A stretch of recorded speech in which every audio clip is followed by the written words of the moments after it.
Good morning, everyone. Good morning. Good morning. Good morning. Good morning, team. Okay, so the last session was more about understanding Node.js and its ecosystem. We also tried to understand how to create the RESTful services at the basic level, what is required to go ahead with any client-side development. Uh, the ultimate goal of understanding the Node.js ecosystem is that we want to actually do some development and some learning of React.js. And for that development purpose, we require Node.js at times and its ecosystem also. Some tooling from Node.js also we use. Though the server side, you may not want to develop all the time using Node.js. You might be going ahead with the backend being developed using the languages and the frameworks like Java and .NET. So if it is .NET, probably you might be already working with web APIs. We already had the discussion on when to use Node.js and when to use web APIs. What is the core difference between the two and what type of applications can be more suitably created using any of these, right? So today we'll be spending time on understanding the TypeScript language, what it is, its importance for the JavaScript based development in the modern world. So the starting point is the overview of TypeScript and its benefits. What is its relation with JavaScript? Then the practical aspect of it, like how do I install the TypeScript and set up the I'm sorry, set up the TypeScript project. Moving on to some coding. So that starts with the basic syntax and data types in TypeScript. Then when we write the code, the next thing comes down is how do I compile that code and how do I get it executed? So compiling TypeScript to JavaScript, because that's what your browser is going to understand or your interpreter is going to understand.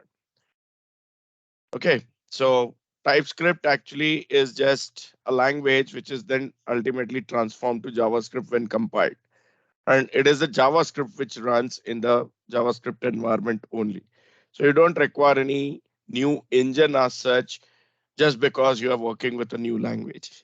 Only the language compiler is more than enough. Then some advanced TypeScript features like object-oriented programming using TypeScript, concept of interfaces and type annotations, concept of generics and type guards, error handling and debugging in JavaScript. Okay, these are the things that we'll be focusing on today.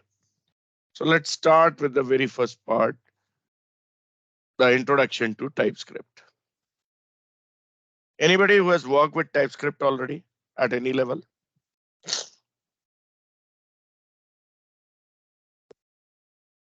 Yes, in So Angular. Bharat, can you tell me what exactly is TypeScript and how it is different from JavaScript and what is its relation with JavaScript? So basically, JavaScript doesn't support strongly type or interface. So Right? TypeScript provide like it's giving a feeling like we are working with C sharp and strongly type behavior, and Yes. and they also support interface. So we can use fully we can use a fully object oriented features, and Mm, ultimately it's convert to JavaScript when it's transpiled or it's compiled, it's mm. convert to JavaScript. Okay, perfect. Now the question comes around is because ultimately it is JavaScript only. So what's wrong with JavaScript? It is a very powerful language in itself. It is quite lightweight as well. It is cross-platform also, Yes, and sometimes some kind of errors supported we by are not most of able. the browsers. Yeah, Bharat, continue. So sometimes what happen? Some of the errors we when we run in the browser at the Mm-hmm, runtime we are getting. So mm-hmm, that kind of compile time errors we can find mm-hmm. when we are typing or working. For example, I'm changing the variable name in some place and Right, reference is still used in code. So this kind of right, compile time error we can find out while work with TypeScript. correct. So one more benefit I'll talk about JavaScript first of all before we move into this. Like it is a very dynamic language, right? So you can just make changes on the fly. You can use any data type for any of the variable. You don't have a predefined data type as such, which can be assigned to a variable and say that this variable will always have the data of this type only. That makes it quite dynamic, useful in many situations, but at the same time, these things might cause side effects also, especially when it comes to the business applications, right? These can become a limitation as well. As Bharat rightly said, uh, there is no compiler support as such when it comes to JavaScript. Even a smaller mistake probably cannot be identified while coding. I have to run that code in the browser, and if that code is working good enough, if not, I need to troubleshoot. Now, troubleshooting the JavaScript error is not always a cakewalk. I mean, it's not easy.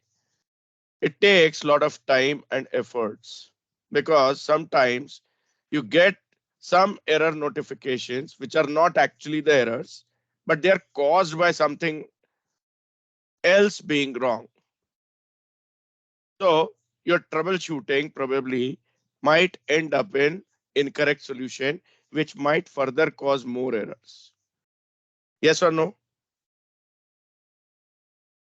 Yes, Right? Like variable naming, as Bharat mentioned. If variable name has been changed and it's being referred to somewhere in the code, now JavaScript being a dynamic language will just say it's okay, and it may cause lots of bugs. And finding these kind of bugs takes lots of time and lots of efforts. You need to manually go through the code thoroughly in detail and then see what's going wrong. Correct?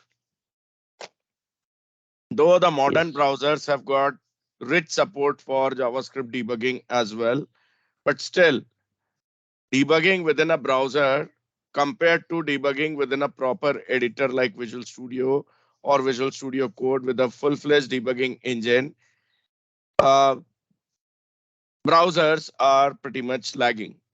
Yes or no? Browsers are not yes, meant for development. Browsers are for end usage. They just yes, assist you with few things, right? So you cannot make the changes to the code and test it immediately the moment you find some issue within the browser integrated debugger. Whereas if you're using a proper debugger tool like Visual Studio or Visual Studio Code, you can just edit the code there and there itself and move ahead and test it. Yes or no? yes, Now, this loose typing itself can cause lots of issues, right? I'm having A, which is having value 10, 1010 assigned to it. So that point in time, the variable A is integer type. But within the code sequence, somewhere I say A is equals to hello. Usually, the language should not allow this because A is integer.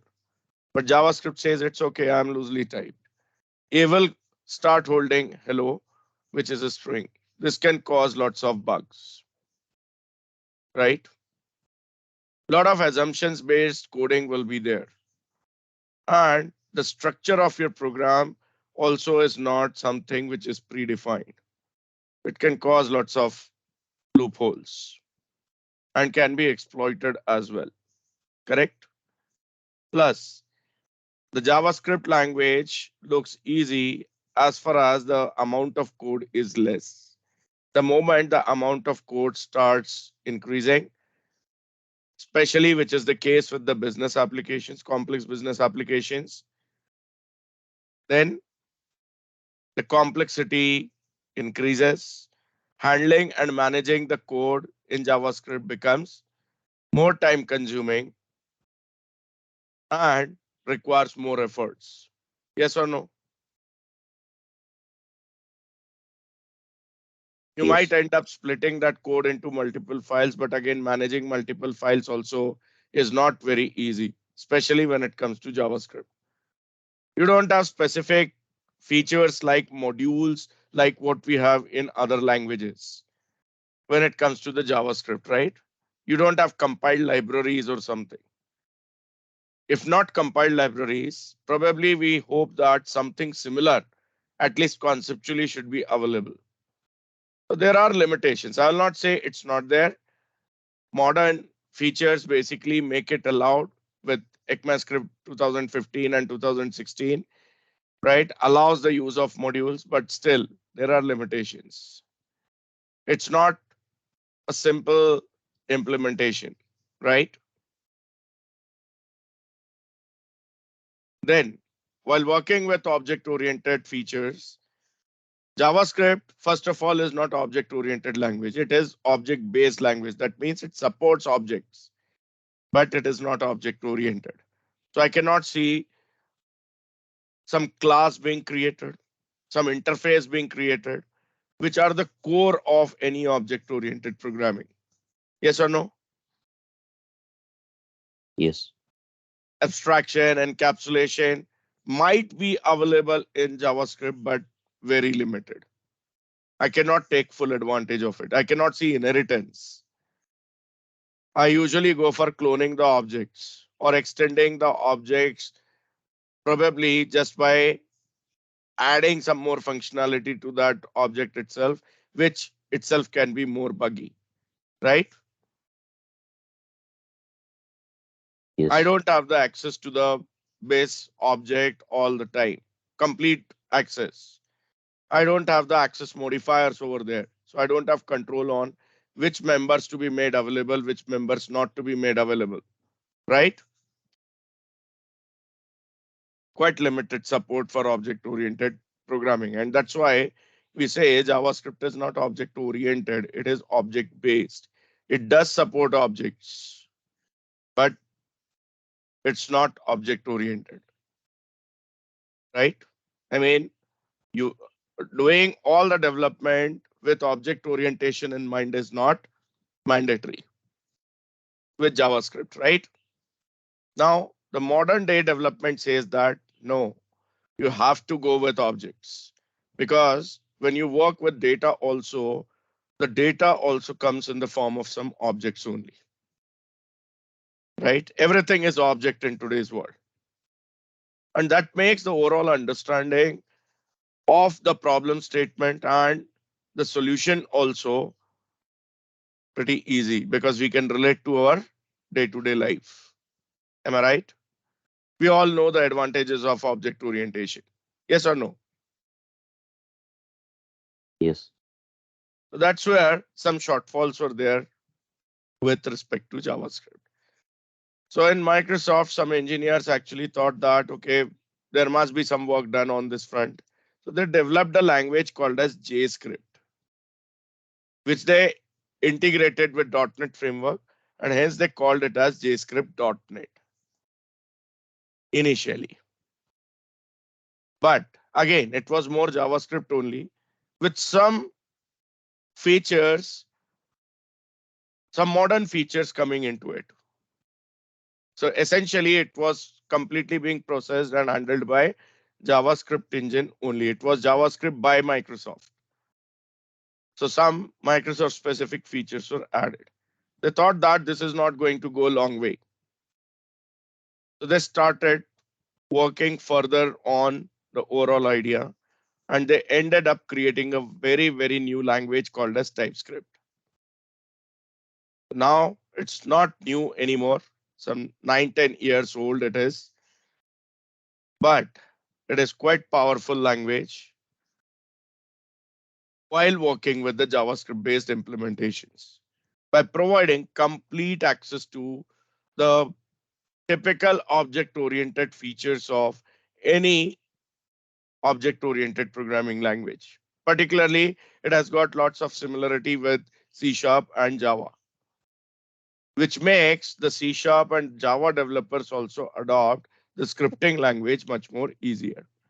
Being a C Sharp developer or Java developer all through your years, uh, say 10 years, 15 years, you have been working with those languages, and suddenly someone says that, okay, do the client side development also with JavaScript. Don't you think it will take a lot of time to adjust fully compiled language to scripted language? It takes lots of adjustments, right? Yes. Even the mindset needs to be changed before you start coding, correct? Yep. So that's where these Microsoft engineers thought that why not bridge this gap? But then the challenge was the compatibility. How the TypeScript then can be made available to all the users across all the browsers. So they thought that let's create this language which supersedes JavaScript. It uses all the JavaScript features into it. Let's make it based on ECMAScript only, which is the standard for JavaScript, right? So follows all the JavaScript features, supports all the JavaScript features. If required, it allows you to write some JavaScript code also within it. And then let's not develop it as a new language for the browser. It should be just an extended language, which can be then compiled and translated to JavaScript so that at the browser level, it is JavaScript only. And the output of the, the JavaScript output which comes out should be safe and secure enough, properly organized enough so that the browser can just use it easily. Now, I said compiled and translated. That's why we use the term called as transpiler over here for TypeScript. Compiler for TypeScript is something which compiles the code for syntax errors and all, and then translates to JavaScript. So it is called as transpiler. Understand? Yes. It is completely open source language developed whole and soul by Microsoft and maintained by Microsoft only officially. Now, being open source means the open source community developers also keep on contributing. Okay. Microsoft is something which looks after what features to be integrated, what features not to be integrated. So again, the Git flow and all those things come into picture. People fork the code, create their own branches, add the features, and raise the PR, right? And then it is the Microsoft team which actually does the PR.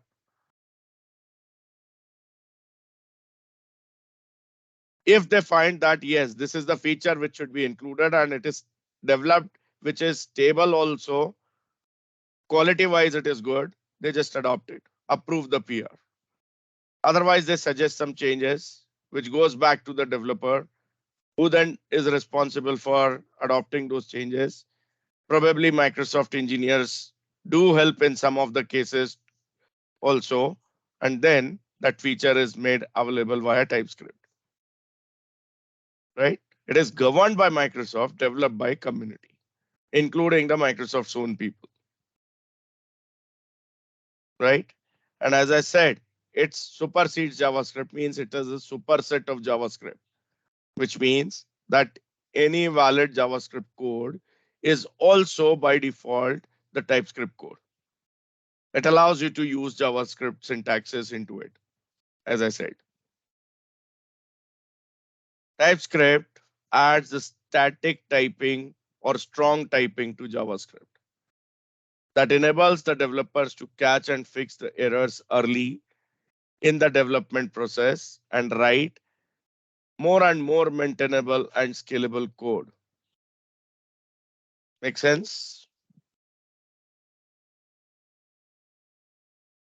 writing unit test also becomes much more easier with this for the TypeScript code or JavaScript code. Understood? Let's understand some of the benefits of TypeScript over here. Let's list down. First, from our discussion itself, we can take that is static or strong typing, right? What it means at the time of compilation itself, the code is checked for types that are being used. So you no more have loose typing if TypeScript is being used.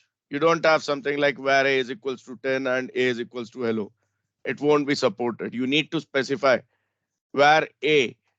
Now, though you are saying where a, but you have to give the data type. What is the type of data you will be assigning to it? So is it int? Is it string? Is it something else?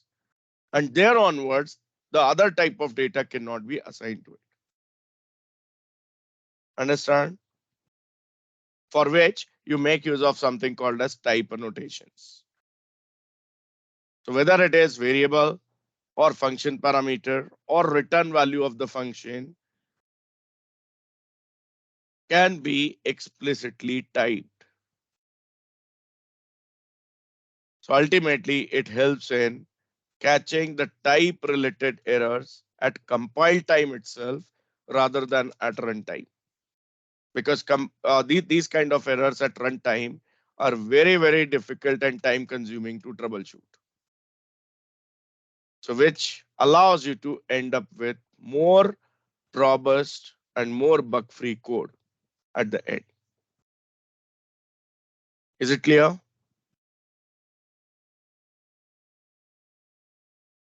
Yes. Yes. Next is tooling support.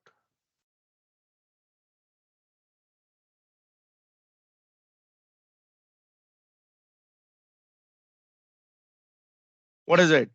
TypeScript itself comes with a very, very rich tooling support that includes code editors like Visual Studio Code, Eclipse, Visual Studio, etc. that can leverage the type annotation and type information to offer some features such as the auto completion of the code, which is the typical capability of any such rich editors, type checking while coding, and even the refactoring tools also, where probably you want to split the class into two or you want to extract an interface can be done pretty easily with the help of refactoring tools. Something like what we have seen already with C#. This ultimately enhances the developer's productivity and reduces the chances of basic level or common coding errors. Understand?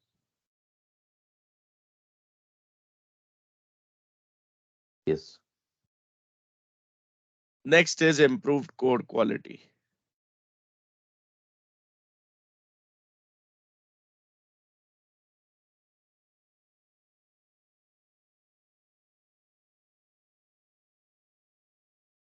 As with the TypeScript language, the developers can catch many common errors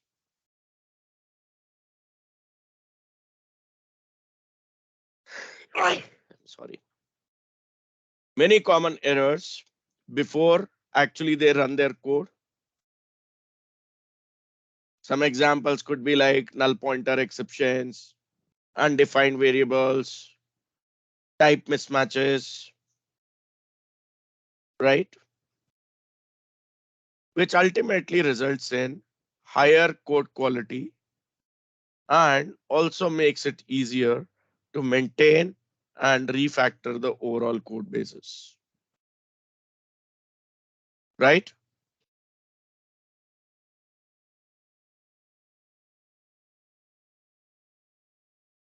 Yes.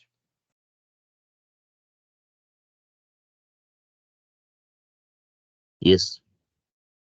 Next is enhanced readability.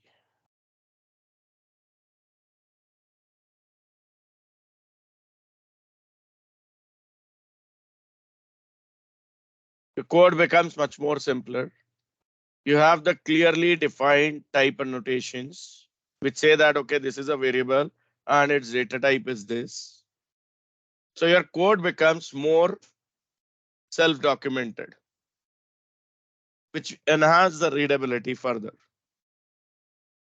right? So type of variables, return type of functions, the data type of the parameters being passed to functions, everything is done with the help of the type annotations.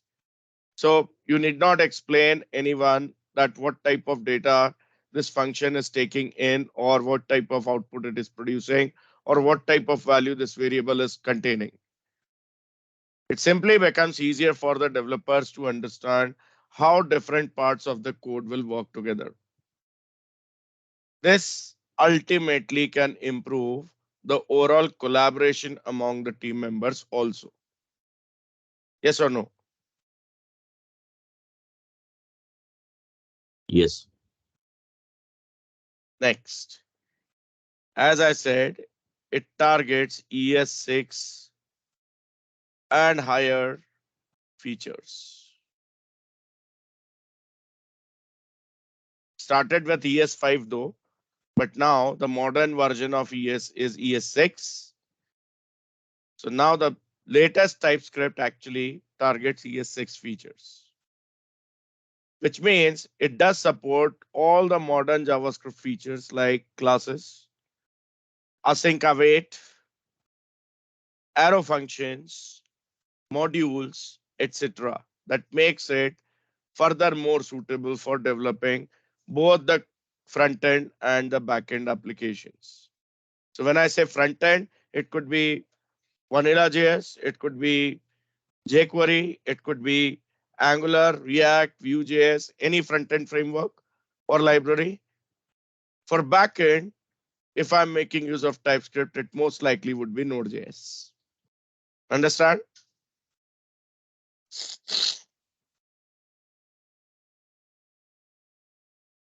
Yes. Next is gradual adoption.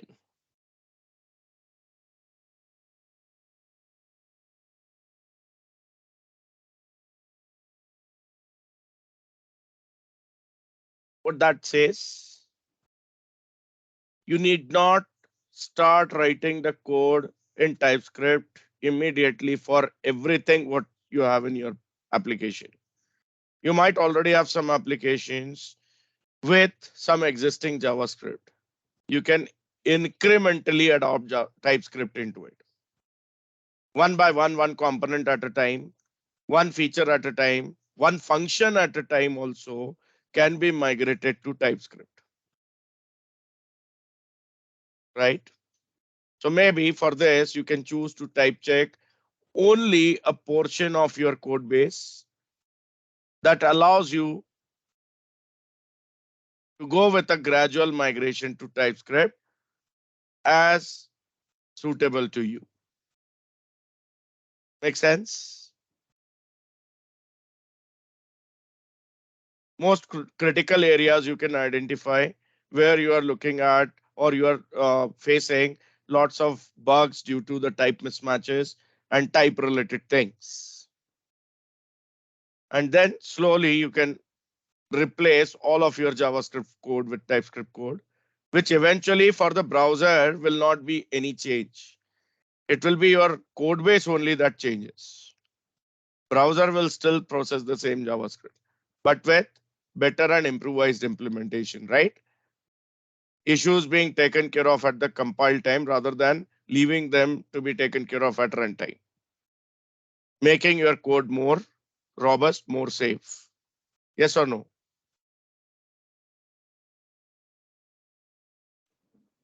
Yes, right. Yes. Next is community and the ecosystem for TypeScript. As I said, it's a community driven implementation, completely open source, which means by default there are lots of developers who have joined this community and it is ever growing, which itself makes the overall ecosystem pretty vibrant, right? New and new features keep on coming every then and now. Many popular libraries and frameworks these days, like React, Angular, Node.js, Vue.js, etc., are already offering the TypeScript support. That makes it easier to integrate TypeScript into your projects. Angular 2 onwards, the complete focus has been shifted to TypeScript officially by Google. Before that, it was JavaScript based implementation, Angular 1.x. Angular JS was the name at that point in time. But Angular 2 onwards, they dropped JS, though JavaScript can still be used for coding Angular applications, but recommended is TypeScript. They adopted TypeScript. They thought that for a complex framework like Angular, moving to a complete object oriented implementation is better than going ahead with loosely typed language like JavaScript. So Angular itself has been implemented in TypeScript, and hence uh, it actually suggests that you should also use TypeScript only for working with Angular. React is quite open. You can use JavaScript or TypeScript as per your requirement, but still, most of the developer community these days think that TypeScript is a better option and are doing all their development using TypeScript only. Same goes with Node.js, same goes with Vue.js and other JavaScript libraries and frameworks,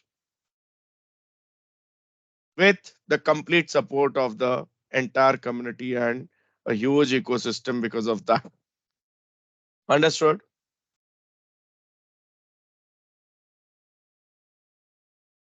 Yes. Then the next is stronger IDE integration. IDE, not Visual Studio Code. I'll say complete Visual Studio, Eclipse kind of IDEs. They are pretty well supported by TypeScript, or TypeScript supports them pretty well, so that your overall coding speed, your overall performance can be enhanced. As these tools do provide you the IntelliSense, what we also call as intelligent code completion, real-time error checking, as you're typing, the error checking going on in the backend, easy navigation to help the streamlining of the development process as well. Yes or no? Yes. Next is code maintainability.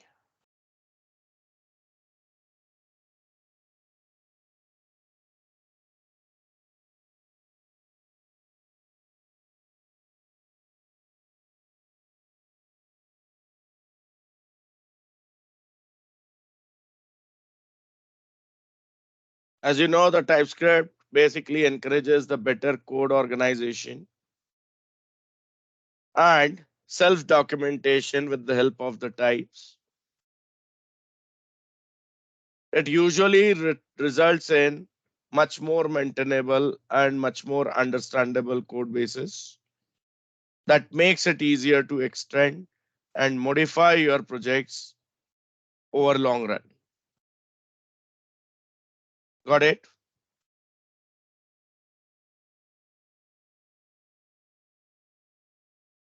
Okay. And then the last is it's completely cross-platform.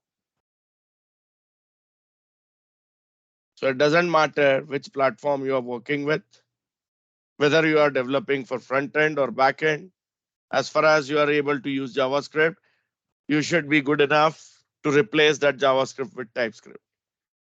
And then further, the TypeScript is transpiled to JavaScript, which is then executed by its JavaScript environment only, right? And because the final output is JavaScript, JavaScript itself being compatible with different platforms, TypeScript automatically becomes a cross-platform implementation,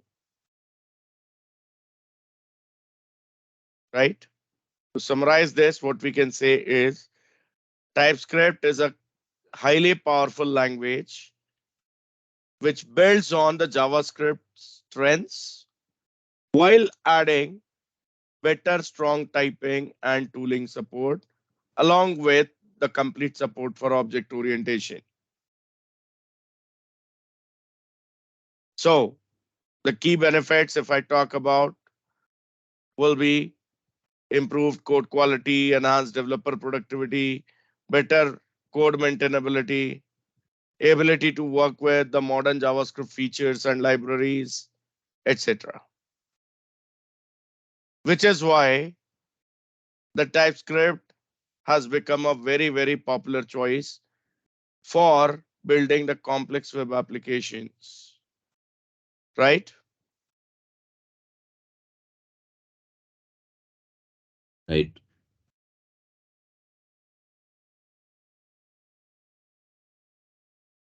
Okay, so let's move on to see how do we set up the TypeScript project, which actually involves installing the TypeScript and configuring the development environment to work with it. For this, what you need is Node.js to be installed on the development machine along with npm, which we already did in the last session on Friday, right?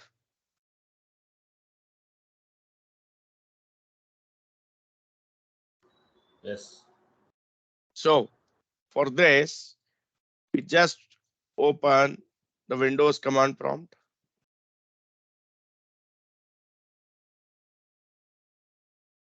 We move to the folder where we are placing all of our demo projects. So in my case, it is C drive users, Saket, OneDrive, desktop, Quinnox, demos. Here I can create a new directory, TypeScript, and switch to it. And then I'll go for clear screen.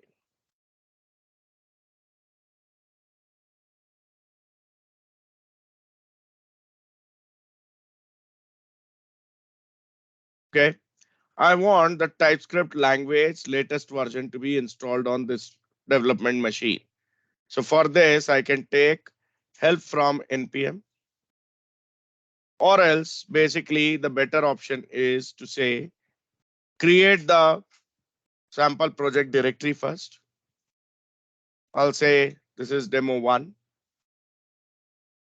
switch to demo 1 with cd command, and there I say npm I or install -g, as I want the installation of TypeScript to be globally on the machine, not only for this project. What I want to install is TypeScript. Simply as a npm package, node package, I install TypeScript.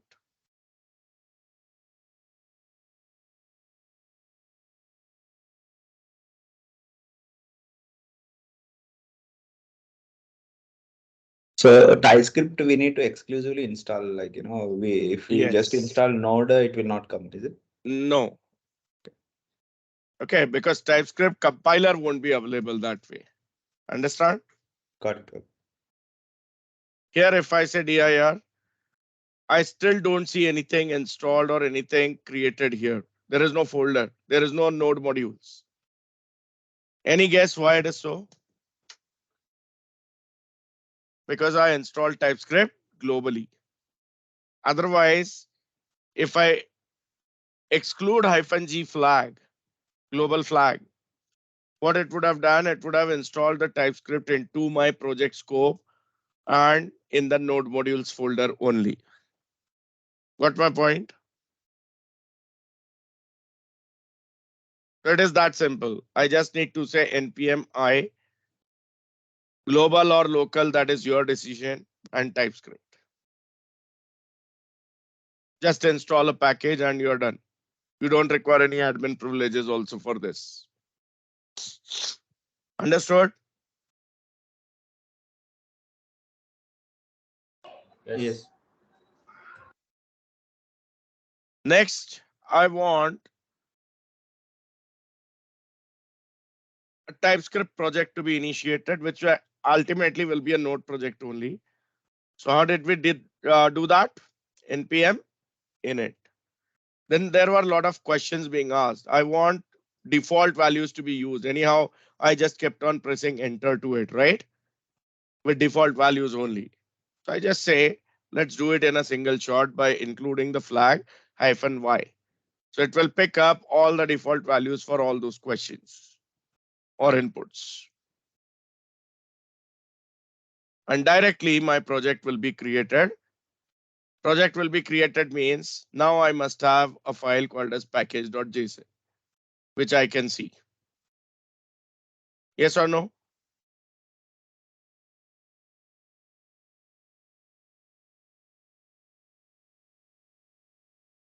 Now what I want is, I want TypeScript as a development time dependency to be saved in this package.json.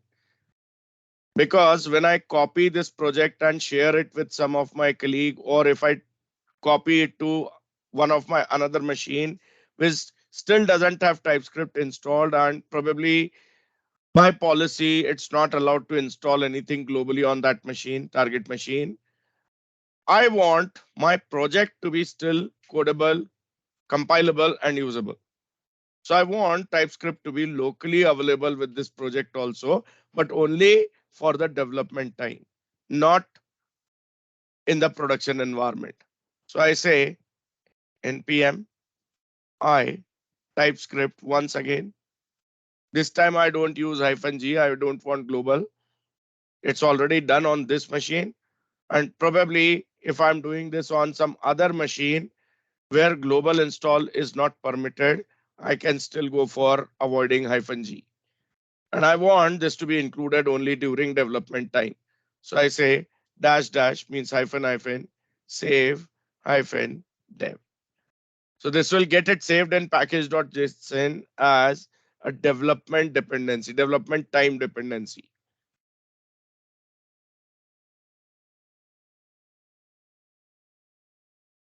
Got it?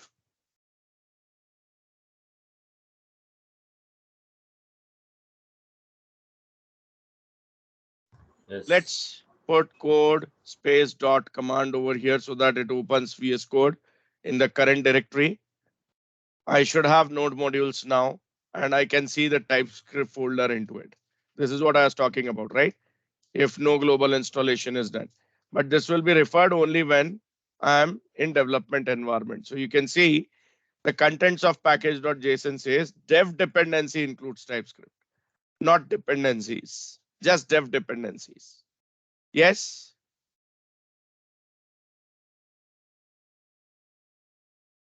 Is it clear?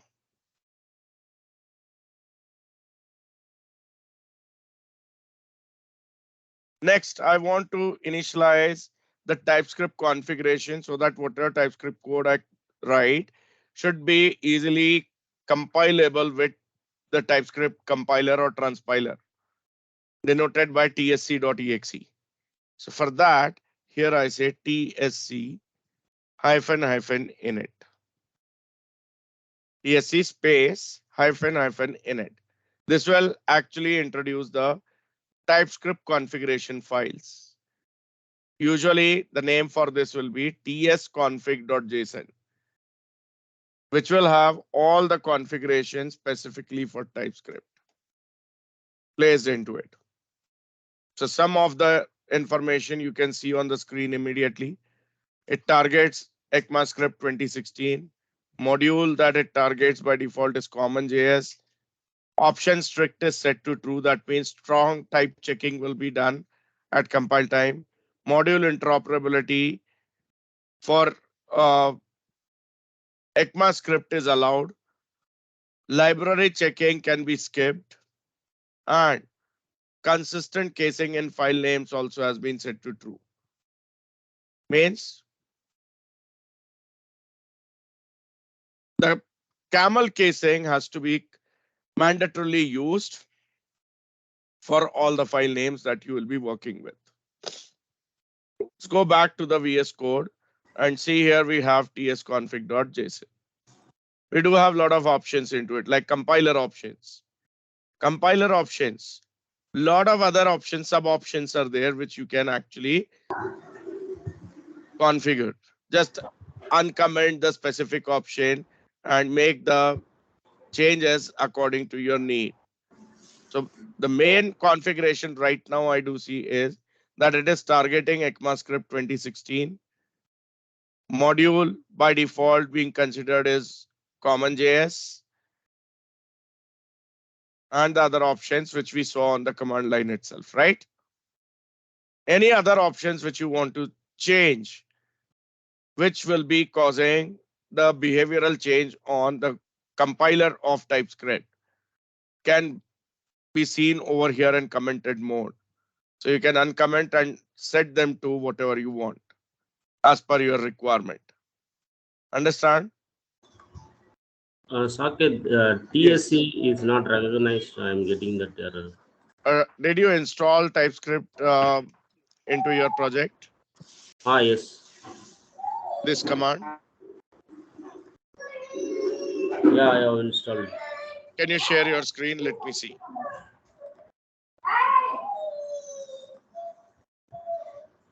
Oh,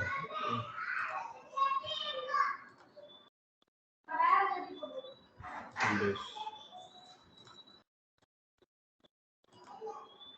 Do you see my screen? It's loading. Yeah, I can see. Yeah. So you did say npm I TypeScript dash save dev. Did you install TypeScript globally as well? Yes, on top I installed.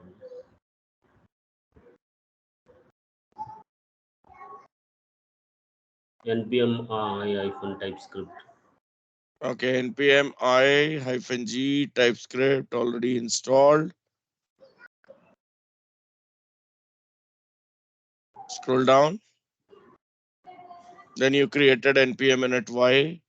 So package.json was created, and after that you said npm I TypeScript save dev, right? Can you go to VS Code once?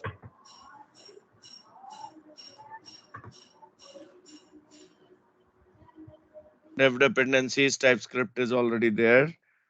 Okay. 5.2.2, right? Yes. Okay, go back to command line. If it's not working this way, try it with npx command. Just type npx space tsc space hyphen init. It might be not working just because that it's not there in the environment path variable. So npx already has been configured by node only, and it is there in the path. So it automatically detects the TSC on your machine and forces it to run. Understand? If any command which is expected to run on node environment is not running for whatever reason, it just says that I cannot find this command. You can just prefix it with npx space. It will run. See, it has worked. Understood? Yes. Thank you. I'm stop sharing. Yeah. So I hope my screen is visible.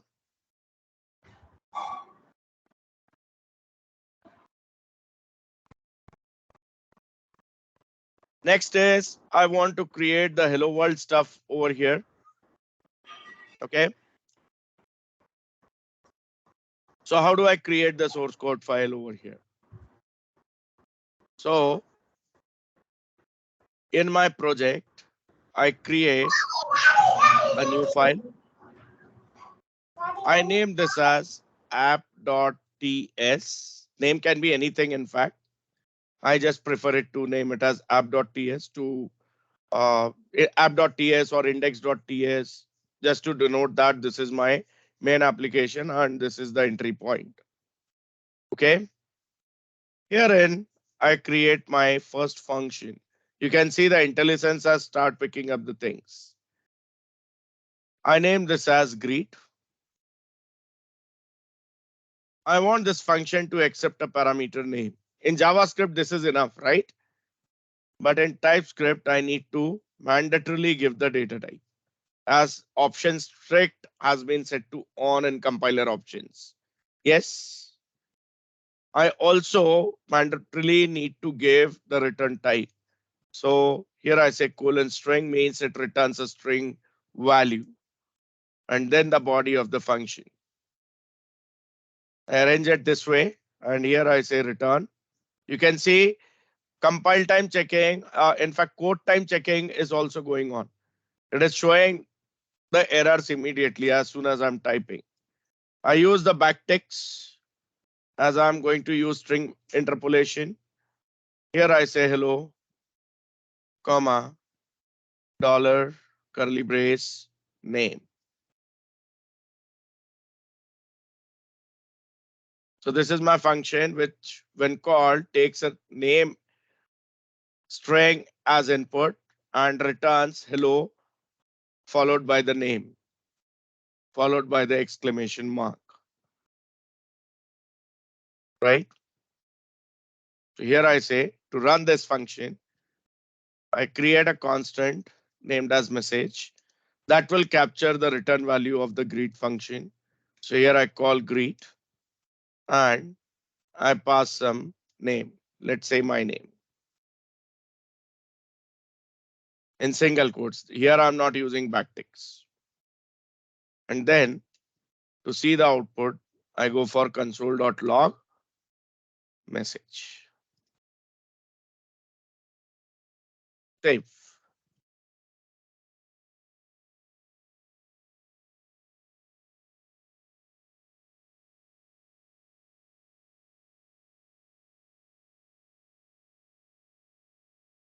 Now once done, just switch to command line. I'll do a CLS first of all and then dir. See what all files you see here. Package.json, tsconfig.json, package log.json, and app.ts. So source code wise only this is the file. Now I want to get this file compiled, transpiled, so that I can run the contents. I cannot run TypeScript directly. I have to transpile it to JavaScript and then I run the JavaScript. So here I say TSC. If TSC is not being recognized, as I said, you can prefix it with npx space. In that case, your command will be npx space TSC. If TSC is being recognized directly, you can directly type TSC like this. And the compilation has taken place. There is no error detected, no compiler error. If I say dir now, I do see one more source code file is there, app.js. Let's see the contents of it. In VS Code, I can see that. See, here the JavaScript, pure JavaScript code is there. There is no data type for name. There is no return type for function greet. It's pure vanilla JS. But I'm not responsible for writing this JS. I'm writing the TypeScript only, which is type safe. And this is automatically being prepared. So never ever modify this. Otherwise, you might end up introducing the bugs and will lose all the purpose of going with TypeScript. Make sense? So, what is the command you run? npx. TSC. TSC. That's it. That's it. Just TSC or npx TSC.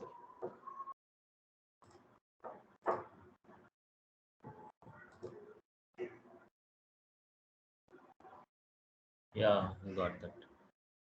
So you should have the output file as app.js, right? Yes.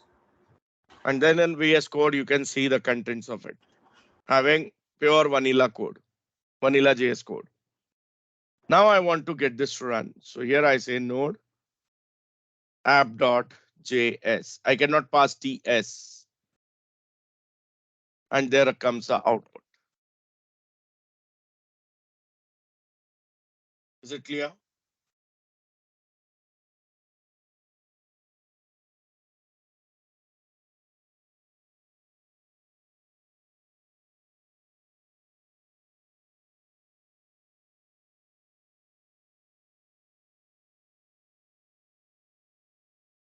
We can also run through Visual Code as well, right? Instead of command prompt. Yes, yes. You can use the built-in command line also. So there is a terminal window, right?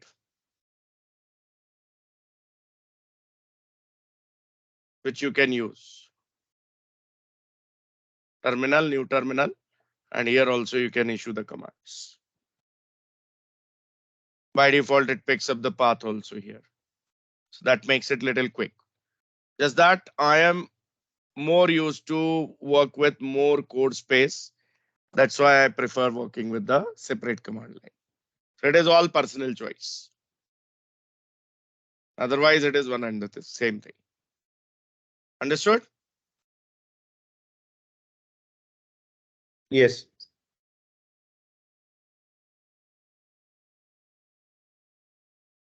Okay, so time for a break. We'll resume the session at 11:05 and we'll see more things on TypeScript, like how the variable declarations are done, how to work with data types further. I mean, the complete variable declarations, the ways how to declare the variables, the data types which are there, working with arrays, right? Then something more on functions. Okay. And then we'll move on to the advanced features like object oriented stuff. Okay. Yeah, sure. Okay. Thank you. We'll resume at 11:05.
Hey guys, I'm back.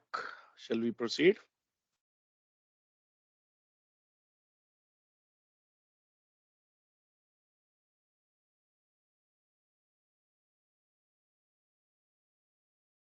Yes, Sakit. Okay. So let's talk about the variables first of all. Mainly, there are three keywords which we need to understand. The first one is let, then we have var, and then we have const. Const should be very easy to understand. It refers a constant, means the value of which cannot be changed. Let and var more or less are same. The only difference is with respect to scope. Var represents your global scope, means application level scope, whereas let is something that represents the variable scope being local. So if there is a variable defined within the function with let, the scope of that variable will be limited to that function only, the containing block basically. Whereas the same way, if I'm making use of var keyword to define a variable, though within a function or some block scope, it will be usable throughout that particular file. Okay. So let is local scope, var is global scope, const again is local scope, but it's a constant. So how do I define variables? Let's say here I have let age colon. I want this to be of type number. So number, and I assign some value to it. Let's say 30. Similarly, I can say const name colon string equals to some value. Let's say James. And the same way I can say var sum colon number. Initialization for the variables declared using let and var on the declaration line, I mean inline initialization is not mandatory. It will just take a default value of that data type automatically. But when it comes to the constant, the inline initialization is mandatory because it's a constant. Once declared, it cannot be changed. Hence, the inline initialization is important for it. Whatever value you assign here, it fixed. It cannot be changed. Clear? Yes.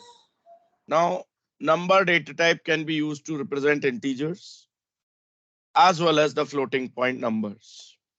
We don't have separate data types for integers and floating point numbers. String can be used for textual data. There is a Boolean type, which is referred by the complete keyword Boolean, represents your Boolean values, true, false values. And then there is array type also. So suppose if I'm looking for a number or numeric array, I can just say let or var or const followed by the name which I want to give, followed by colon, then the data type. Let's say I'm looking for numeric array. So I say number, and then I use the square bracket. Optionally, I can specify the size over here. If it is getting initialized in line, the size is not mandatory. It will be automatically taken. So with this, I can say the size of this array will be 3. Similarly, I can create a string array also, like colon string square bracket equals to within square bracket the comma separated strings, right? What if I'm looking for a record type object to be created? So we have the concept of tuples also. So I want a record which has got a name and age combined into one. So there I can say let or var or const the name of the variable, let's say person, then within square bracket the first data type followed by comma followed by the second data type. There is no limit on how many data types can go here.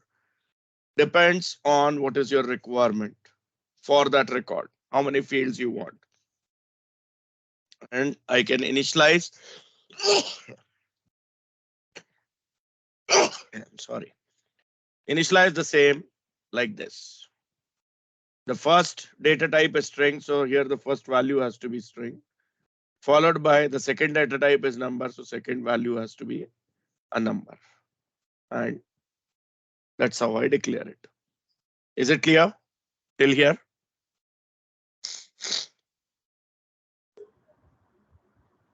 For decimal and other. Number only. For decimal also, number only is the data type. Yeah. Okay. Then we do have support for enum also. So just like C#, here also we have the keyword enum.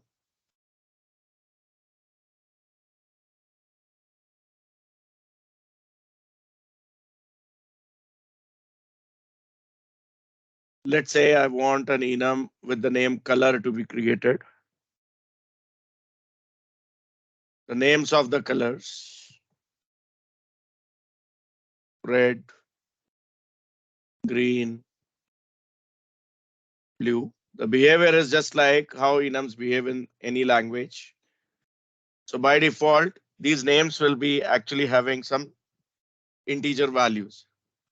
Red will be treated as 0, green will be treated as 1, blue will be treated as 2 automatically.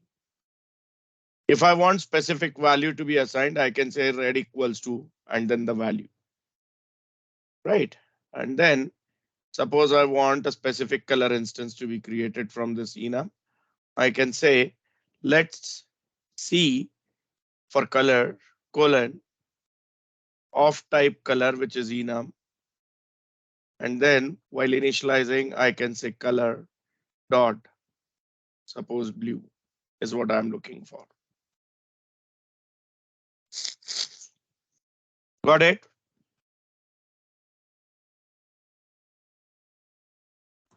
Yes. Then there is a data type called as any.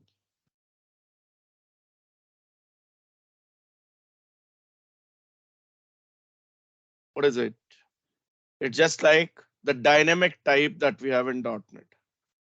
I can say let dv for dynamic value colon any equals to, I can assign any value to it. At runtime, it finds out what is the data type of the value held by it. There is no compile time checking for this, but which also allows me to say dv is equals to 10 at some later stage because it's dynamic. Now, this this is supported is because somewhere you might need to interact with some legacy JavaScript, which is probably returning random types from the function. To capture those random type values, probably you will require any. But as far as it is possible, you should avoid the usage of any data type because it actually blocks type checking or circumvents the type checking. Understand?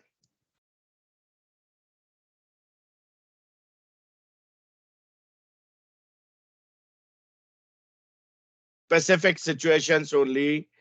For them, it is actually made available via TypeScript. And I said specific situations.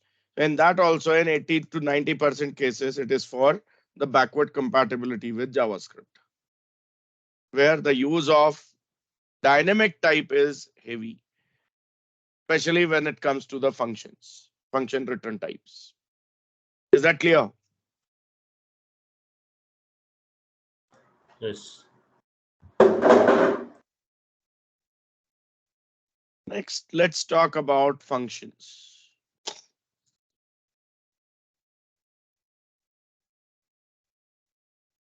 What are functions? I need not discuss that. We all know functions, methods, etc. And they usually have some return type as well.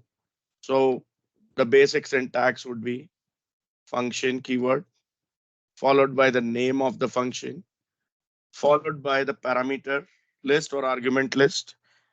Now in JavaScript, X, comma Y should be enough if I'm saying it is add.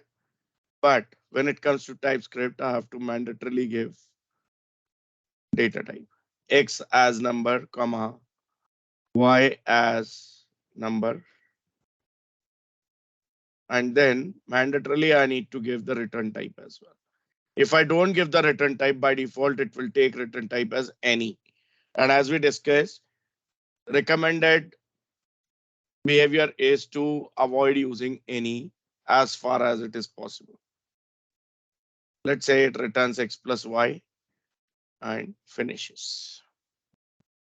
Correct?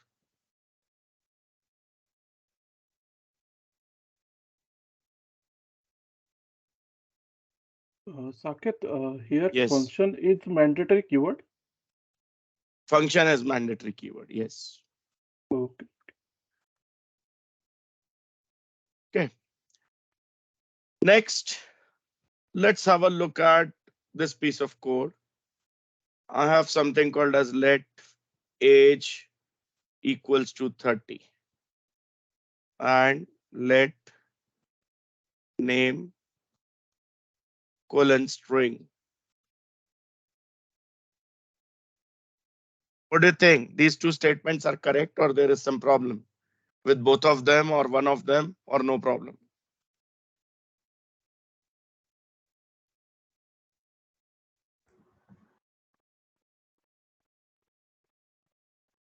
No problem. No problem. Now I said that with TypeScript, the data type is mandatory to be defined. So don't you think there will be a problem here on this statement? But you said the default it will take any. No. So there is an update here. As I am assigning a value to it, 30. By looking at this value, what do you think? What is the data type of it? It's the number. So by default, at compile time only age becomes number. This is something what we call as type inference. Type inference means it infers the type based on what is the value being assigned. What I said, it takes default as any, that is only in the case of function return type. But when it comes to the variable, there is nothing default. If you are assigning a value, the value's data type will be automatically inferred. So age is technically number only. It is as good as if I'm saying let age colon number equals to 30. Both the statements are the same. Is it clear? Which means at any point in time, I cannot say age equals to hello. It will be a compiler error. Do you get it? So let age equal to 30. So that will not have problem, right? Yeah.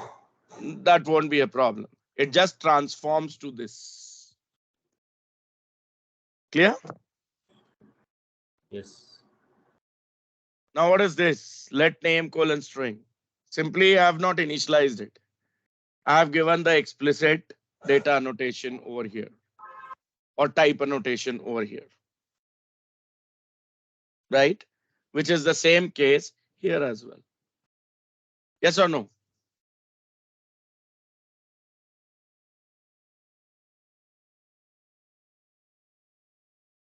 Understood?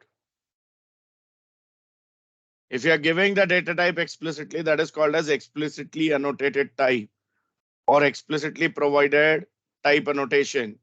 Whereas in this case, where type annotation is not explicitly given, it is implicitly identified, which is what we call as type inference. Is that clear?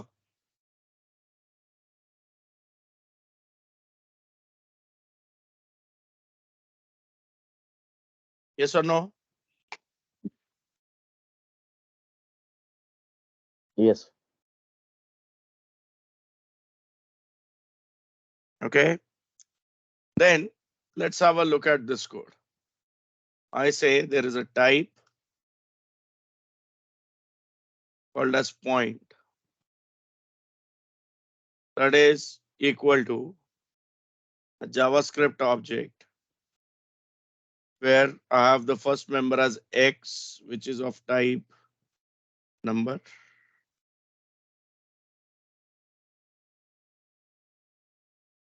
Semicolon. Y, which is of type number.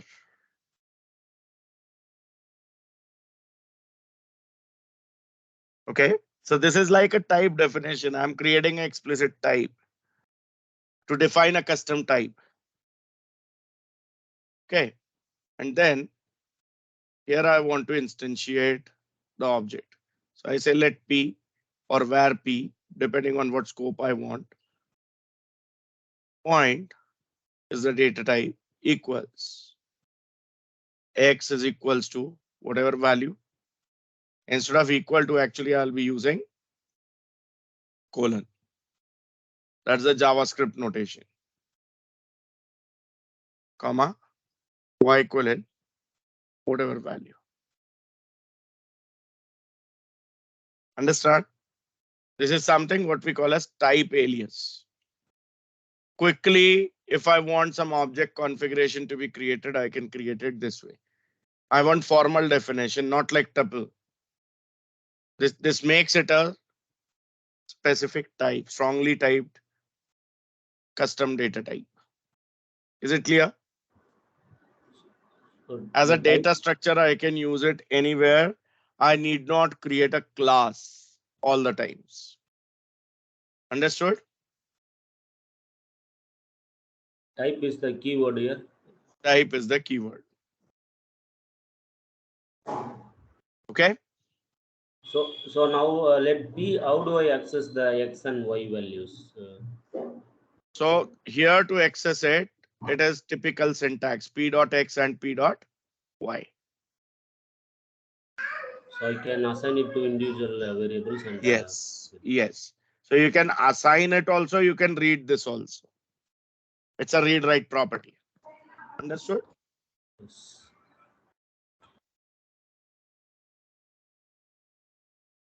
Then we have the concept of union types. So let's have a look at this code. Let result colon number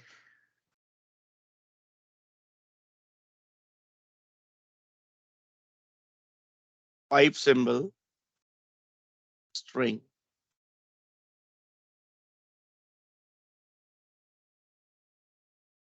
What do you understand by this?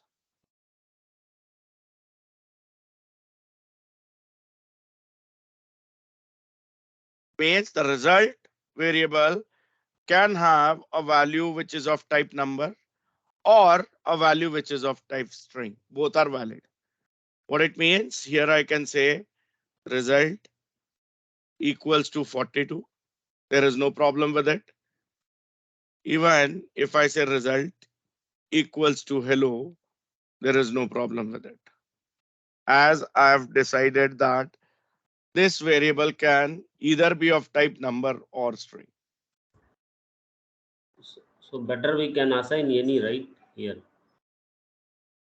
Any will broaden up the scope. It will allow any type of value. What if I want to be very precise? Like suppose I'm looking for a number only to be represented.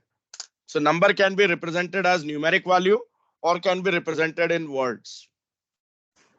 1,20,346. This can be represented as a numeric value. This can be represented as words also. 1,20,346. Correct? Yes. But if I put any, I can provide date time also. I can provide Boolean also. So that can result in a buggy behavior, right? Yes. So that's where we use this. So Yeah. what's the The other union combination is instead of string. Primarily, I want it to be a number, but if not number, it can be any other data type. Then I can replace string with any. Number, pipe, any. Again, this is something which is used for backward compatibility with existing JavaScript code. Understand?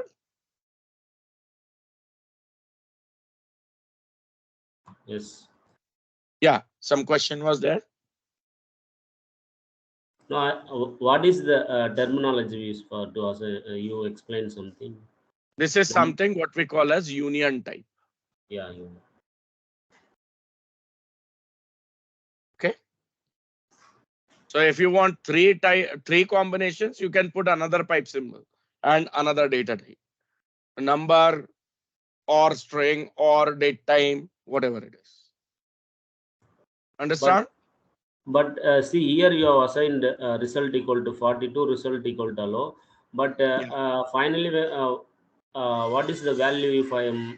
Yeah, if it is in sequence, then it will be the latest value. But the right code will be to use only number or only string in that flow. Okay. In different flows, different values can be assigned. But in one single flow, it should be one type only. Otherwise, it will cause bugs, right?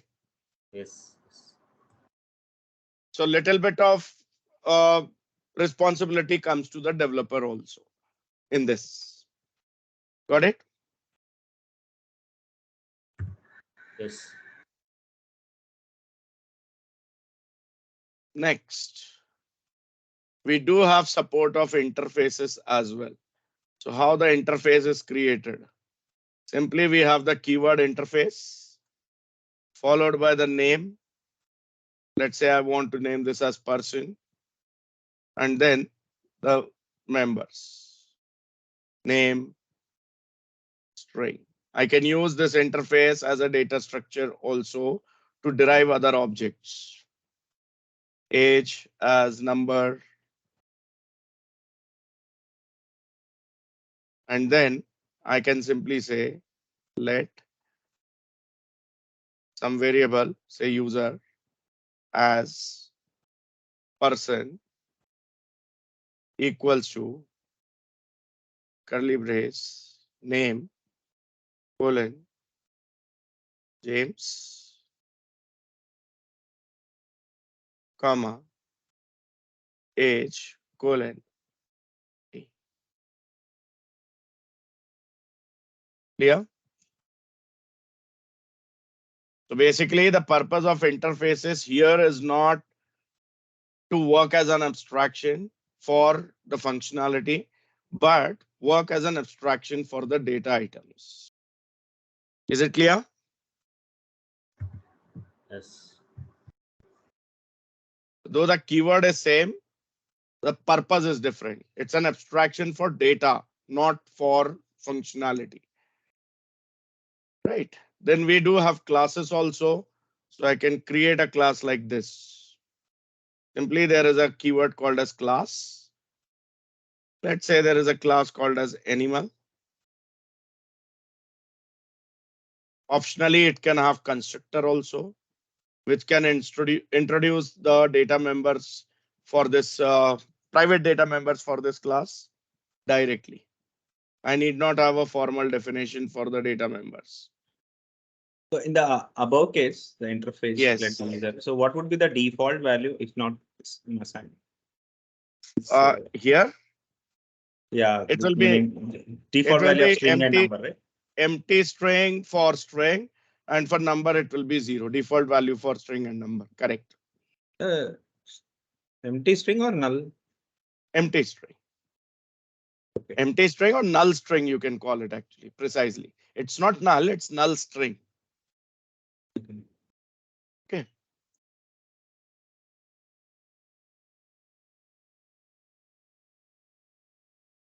Here I can say whether that data member is going to be public or private directly in the definition of the constructor parameter. So automatically it will construct the data members of this class. I said public name of type string. So it will be a public member of the class. If I say private name, it will be a private member of the class.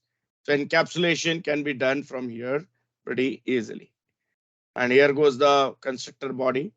Let's say I don't have any initialization part here. I just want the data members to be defined. And then let's say I have a method over here to be defined. Make sound, suppose. No parameters for it. And but now what it does is console.log.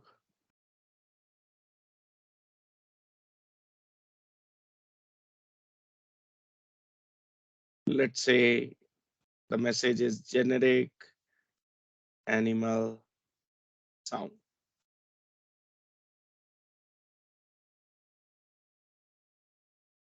Right, so this code can be anything. The method can be anything depending on my application's need. This is how the structure of the class will be created. Yes or no? Yes.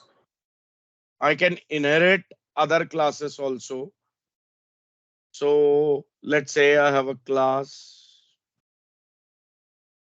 named as dog that extends. So here extends is the keyword.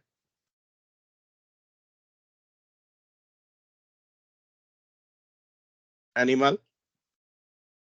I'm saying inherit dog from animal.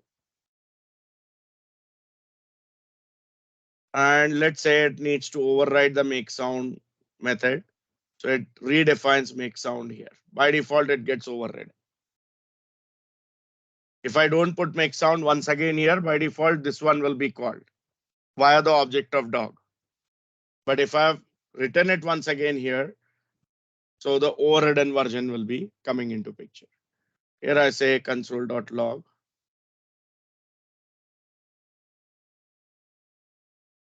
Dog barks. So I say bark.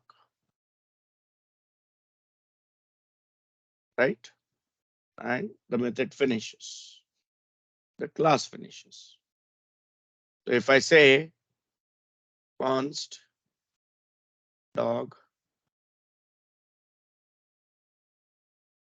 of type dog equal to new dog, and I give some name to it. So let's say tiger is the name. It will automatically initialize the dog with the name as tiger, though dog doesn't contain name into it, but animal contains.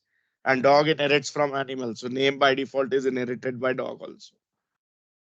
Right? And then I say call the make sound method. So dog dot make sound.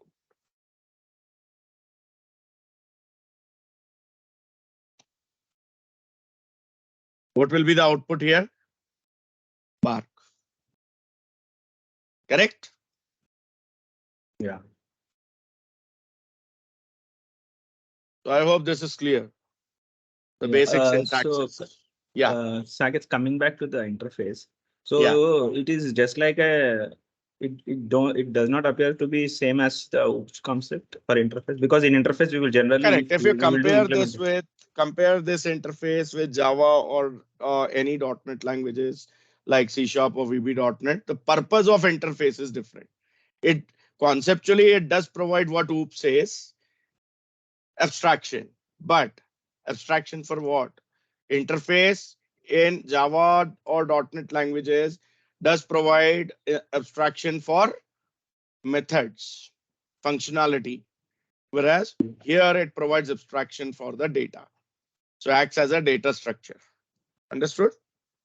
Okay, so here you will not directly implement this person to any class. You will directly just for the properties you will. Yes. Abstract. So you can inherit from interface also, so that by default, I will have the extendability of it as well. How it will be, we'll be doing class, for Interface to example. interface. Interface, let's say employee extends person. So that way the inheritance will work for that also. Not class to interface, but interface to interface extension is okay. Okay, interface to interface. Yeah. Okay. Then. Okay. Yeah.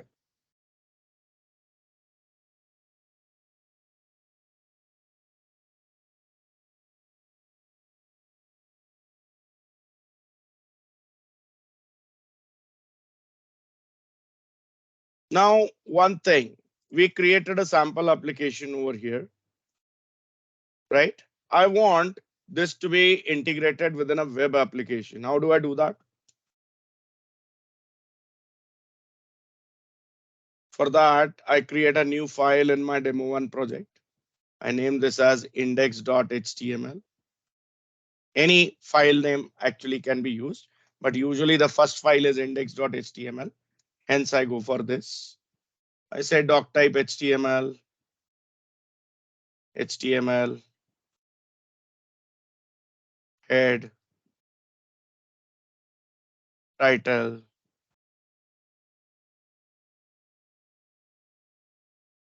title value I give as TypeScript, sample.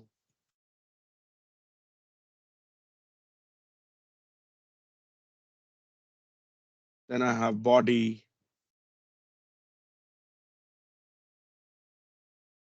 Okay.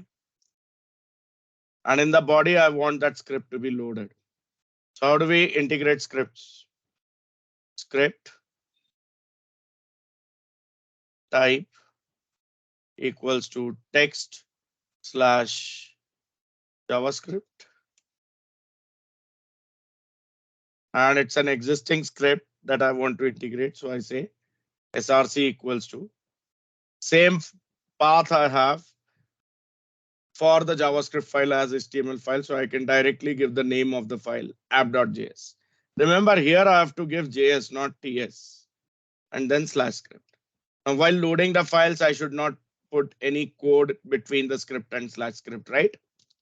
And the script tag cannot be self-closed either. It has to be like this. Save. And then I can actually browse this file. You say open with, right click and open with. Okay, this is going for editor. Rather, I'll say reveal in file explorer. And simply I can say open with Google Chrome. Here I will not get output because I've set console.log. Where do we see the console log? In developer tools, right? How do we activate developer tools? Simply press the function key 12, F12, which opens up this. And here you have the console tab. There you see the output. If you replace console.log with alert, it will actually come up as an alert. Yes.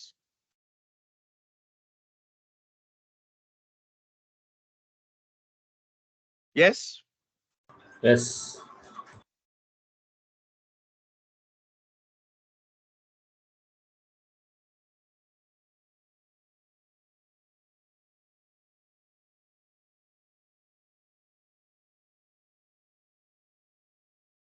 Now let's say here I want another sample to be created. Let me close all the open files. I say new file. I name this as demo. OOP for object-oriented programming.ts. What I want is a class to be created over here by the name person.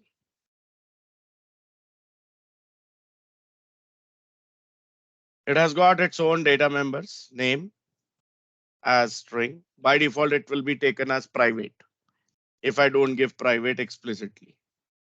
If I want, I can explicitly mention private access modifier also,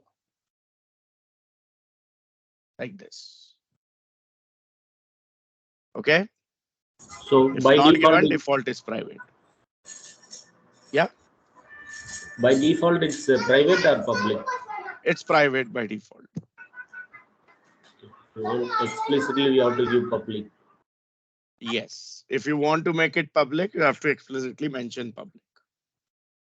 Then I have constructor, which says it has a parameter name of type string, comma, age of type number. And then using these two parameters, it gets the two data members of the class initialized. So I can say this dot name equals name. This dot age equals age.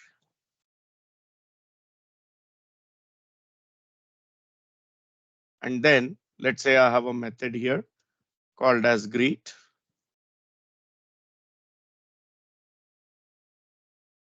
Which has console.log statement. Uses backtick. Hello. My name is dollar curly brace. Within curly brace, I say this dot name. And I am dollar curly brace again, where I pass this dot age, years old.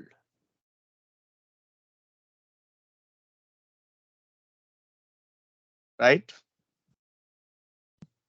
And to test this out, after the class ends, I can just say const P1 for person 1 equals new person, or better is to give the type like this. Then I say equals to new person.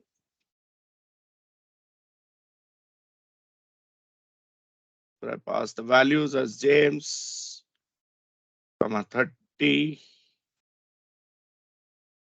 And then I say P1 dot greet.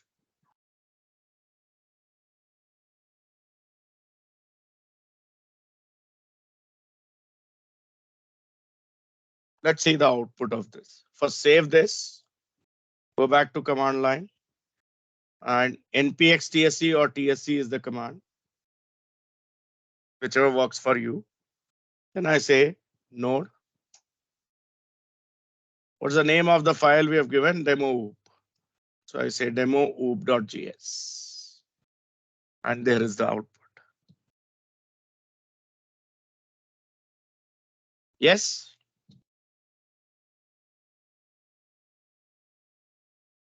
1 minute.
Yes.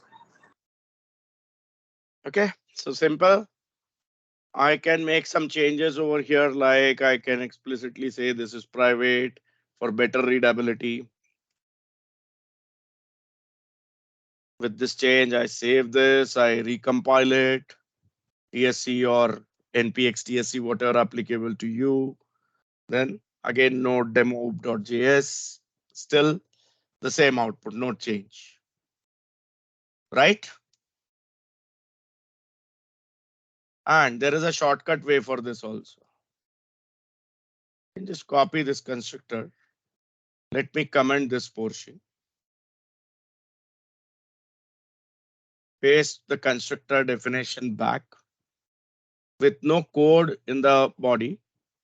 But here I do say this is private name and this is private age. So by default, this code now will transform to what we have commented. See, the errors over here are also gone.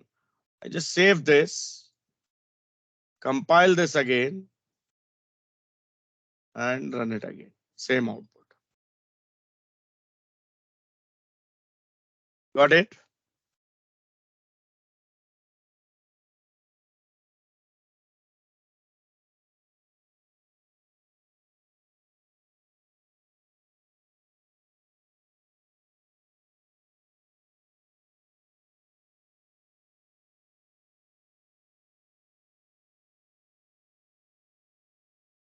Yes?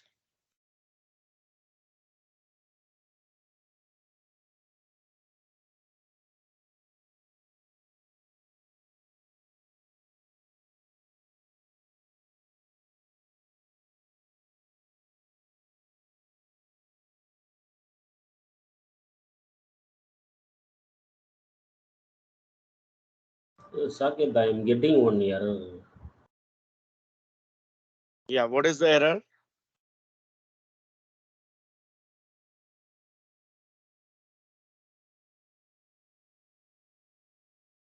Can you share the screen?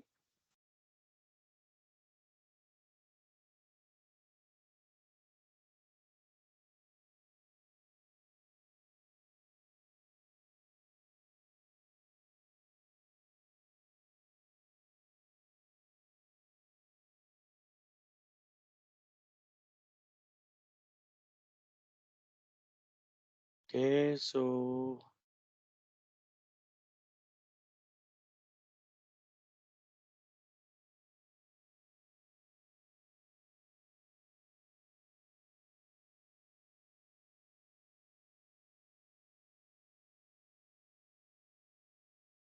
just check if it is P1 or PL on both the occasions, line number 12 and 13.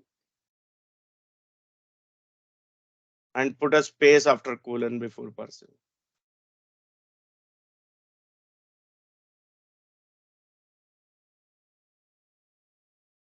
Most likely that typo was there.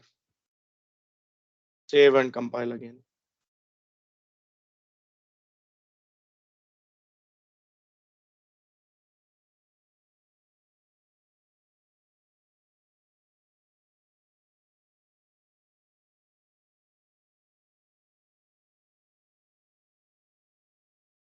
Unexpected identifier. Go back to the code.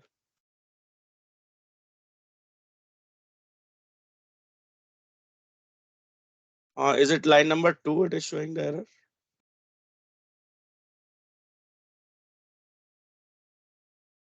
Yeah, put a space before string.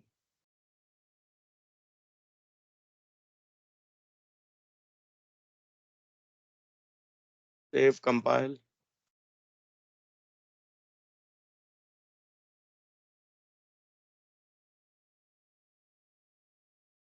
Compile it first. TSC.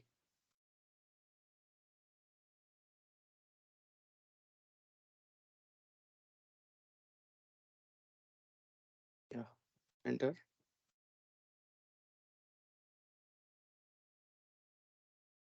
Now say node demo.js, not TS. Okay. TypeScript doesn't run. It is JavaScript which runs. Got it?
Okay, so is it clear to all?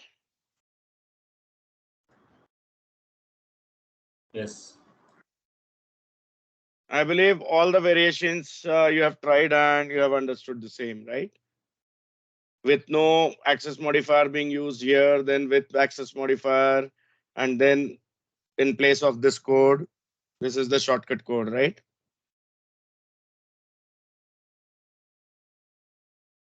So automatic code generation features of TypeScript are used here. Is it clear?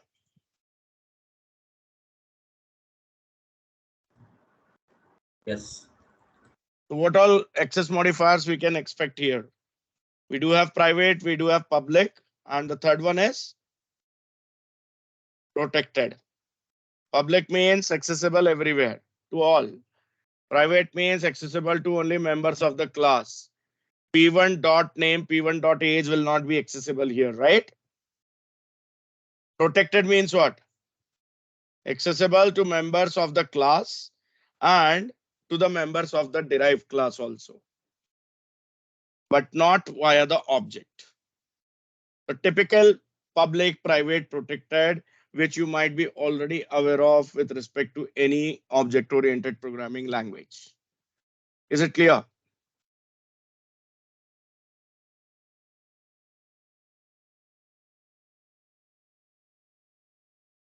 Yes or no? Yes. Okay. Now let me comment this part of the code.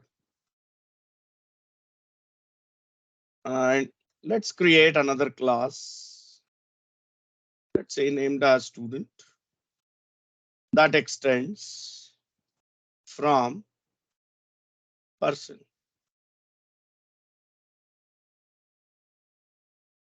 with student ID as number. By default, it will be treated as private. If you want explicitly, you can specify the same, right? And I say there is a constructor which takes in name as string, age as number, student ID as number, where name and age are for the base class parameters or members, and student ID is for the current class member, right? Here I want the base class constructor to be called to initialize name and age. So I say super name comma age,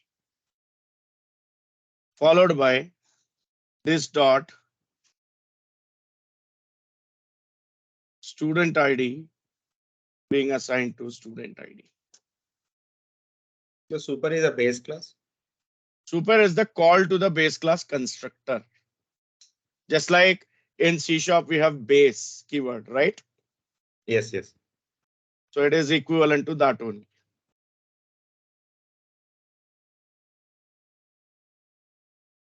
Something what we call as constructor chaining. is being used here. There is a method study. Where I have the console.log statement.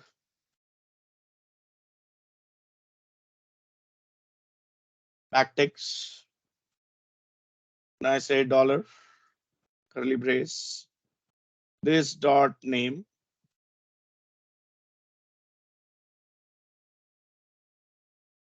Now, why this is not accessible, you know?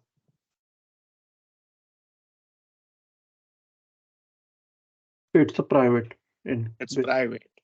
To make it accessible, what I need to do? Public.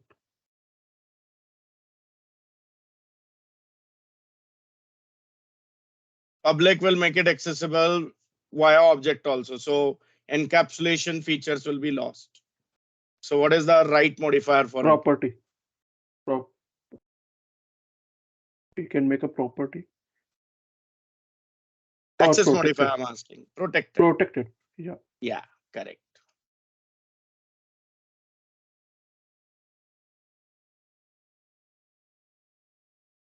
So what I need to change is here, instead of saying private, I can say this is protected.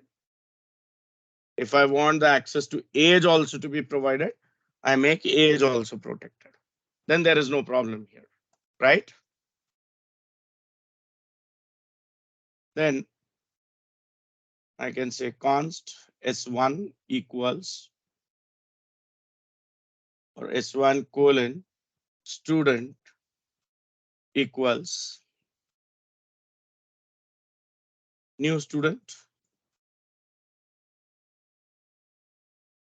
Saket, sorry for Yes. interrupting you. This Yes. const is also mandatory while you're creating the object, or there are three options, right? Const, let, or var. If you want the object not, if this is a reference type object, right? You don't want the object to be replaced by any other memory location. You define const. The values of the members can change, but the reference itself cannot be replaced. I mean, S1 cannot be again said new student. I cannot reuse S1 to create new instance. New object means assign the new object to that. Correct.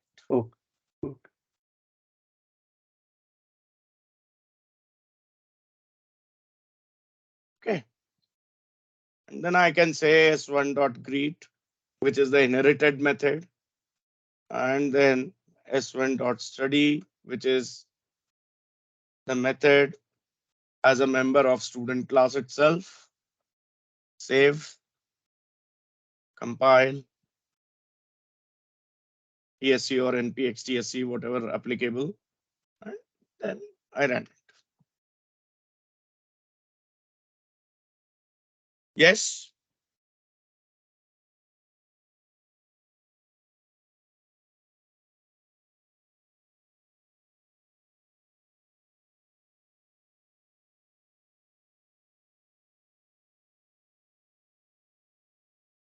You do have the concept of abstract class also with the keyword abstract.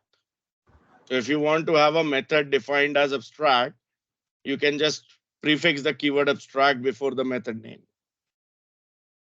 So in that case, the keyword function is also not needed.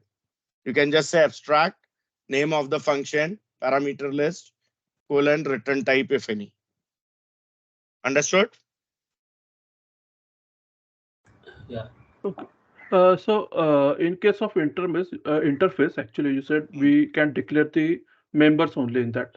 So if we want to, if means kind of in our C#, we have declaration of methods inside that. So we can use the so in abstract fact, as well. till ES5, it was possible to use only data members, but ES6 has given the possibility of adding the method members also. So you can actually go for something like this, where you have an interface which may have a combination of data members and methods, or only data members or only methods also, as per your need. So let's say in this case, I have an interface called as shape, which has got only member method into it. Area,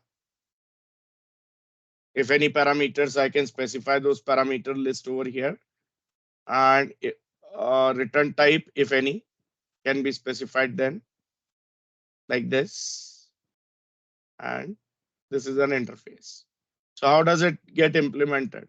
I can say there is a class, circle, rectangle, square, whatever. Instead of extends, here I'll say implements. Class implements interface. So let's say implement shape. Then it becomes mandatory for this class to implement the member of this interface. Okay, so let's say there is a constructor here that takes in private R for radius of type number. Ideally, you should put full name radius to make your code readable. And then I have the method area being implemented.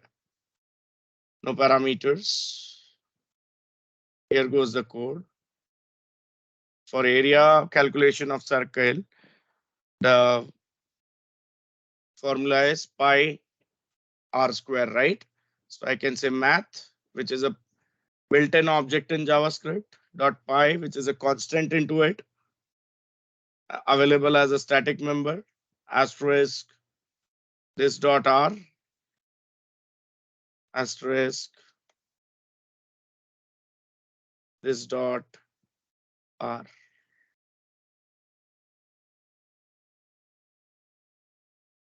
I can create the instance of circle, pass the radius to it, let's say 5. And then if I say console.log circle.area, what it will give me? Pi multiplied by 5 multiplied by 5. Right? Yes. And then if I'm looking to implement the same thing with abstract class for single inheritance, can say abstract class shape. Interfaces will be coming into picture when multiple inheritance is required, right? Just got an abstract member called as area that returns number.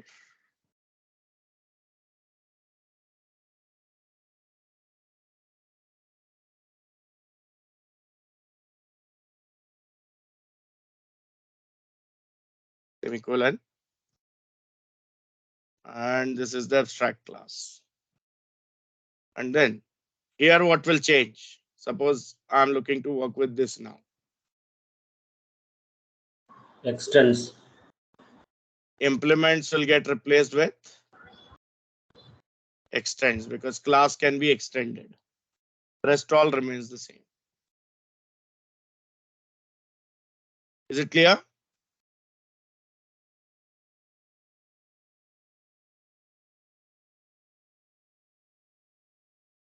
Is it clear?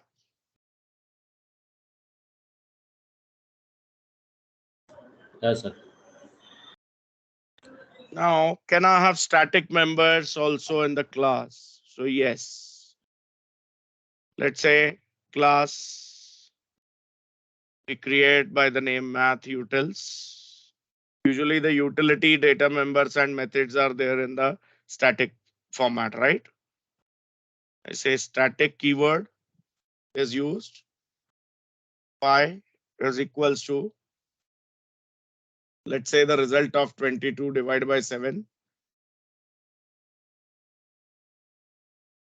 Or I can specify the floating point number also if required. Then there is a static method add that takes in first parameter a of type number, comma, b of type number, returns number.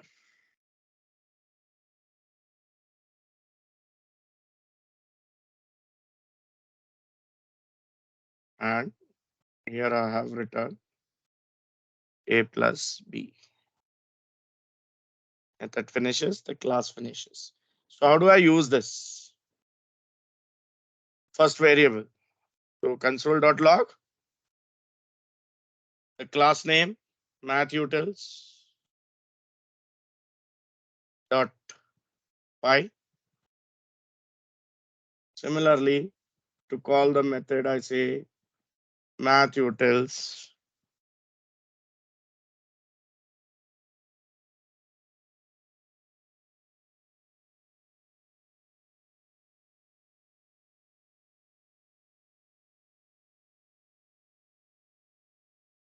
dot add 20, 10. Got it?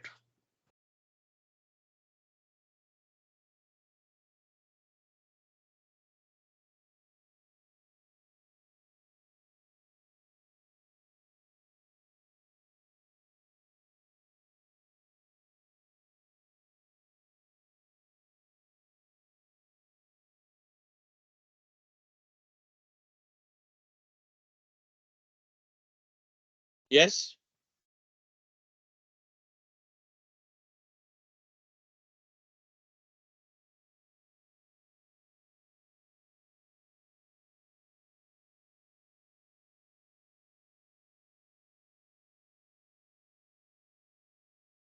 Quite similar to how we have it in C sharp or any other language, right?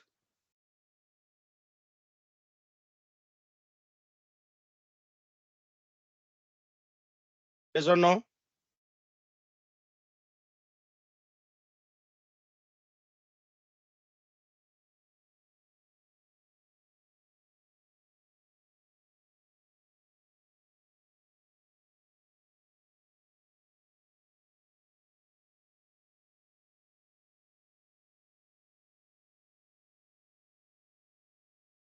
Can we move ahead if it is clear?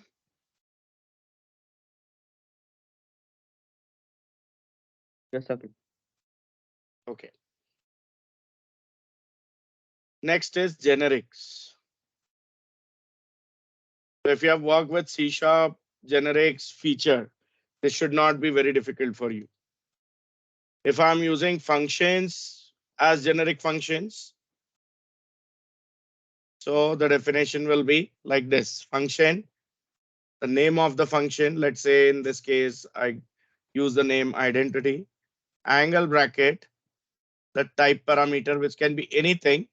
Usually we try to keep it having the name that is T or starting with T, right? To represent it's a type.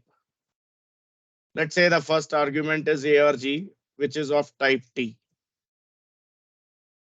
And this function returns a value of type T as well. And let's say to keep it simple here, I just say return the argument as it is. It's just for basic understanding, right? What is the advantage of this? I can specify the data type as per my requirement instead of saying that this function works on the data of type this only. That's why I said if you have worked with generics in C sharp or VB, this will be easy to understand, right? So suppose here I go for const str for string as string equals to, I call this function identity and I pass hello. Automatically T will be considered as string and will return a string which will be assigned to str. Same way here if I say const num for number as number, from here itself it takes the type equals to identity and I pass a number here. So automatically T will become a number. That is generic function. Is it clear?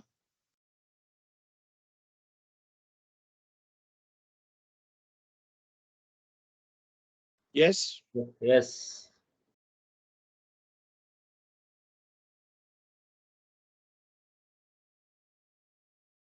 Generic classes are also there. So here I can say there is a class, say named as box, which takes in a type parameter t. Has got a constructor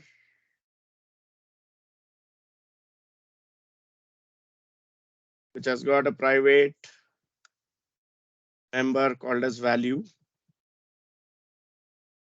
whose data type is t, means whatever specified by the user. And there is a function get value. Return type is t, which is taken from here automatically.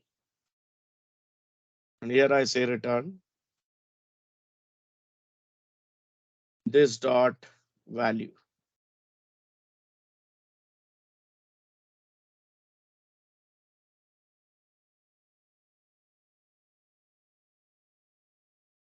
Okay.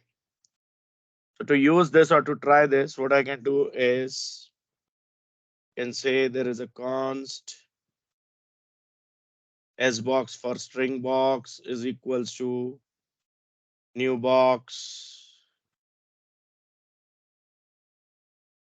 ts for TypeScript as string goes in. And then if I say console.log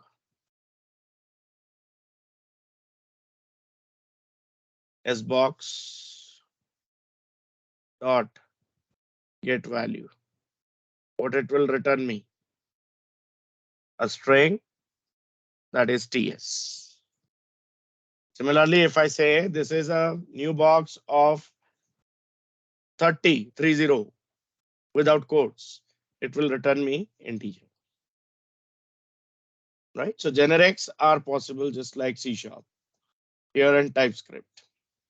Most of the features have been derived from C# only and extended the JavaScript features. Clear?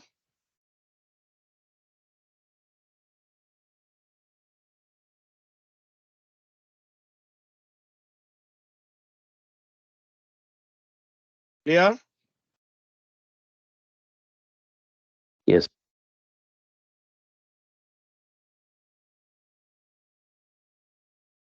Now, let's see some more code over here. Tell me exactly what we are trying to achieve.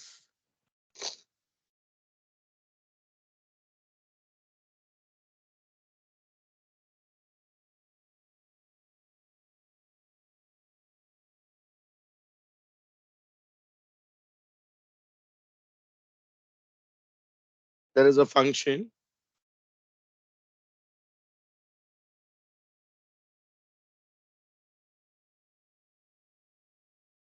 log value that takes in value as string type number. The union type I'm using, right? The parameter can have a value of type string or number at any given instance of time, not both. Okay. So how do I write the safe code here? If it is string, I want a different operation. If it is a number, I want a different operation. Most likely, I'll have to use the if statement to check the value type. Here I use the type of operator, which is a keyword. Type of value equal string. If type of value is string, then console.log, I mean the operation as per requirement goes in here. I say value dot to uppercase.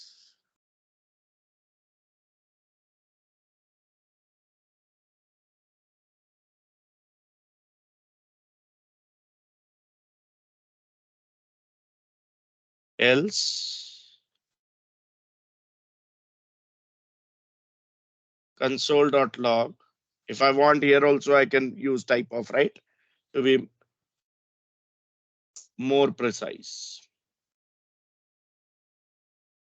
Value dot to fixed to 2 decimal places.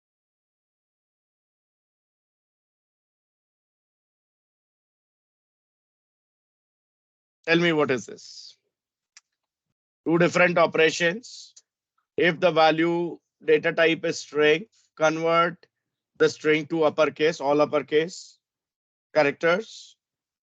Otherwise, if it is number, then convert it to a decimal floating point number up to 2 decimal places.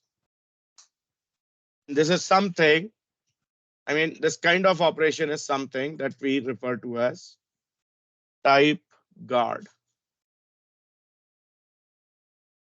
As we are guarding the type here by checking what is the data type. There is another operator which can be used if you are looking for the object to be of a specific object to be an instance of a specific type. So there is instance of operator like type of. Is it clear? Yes.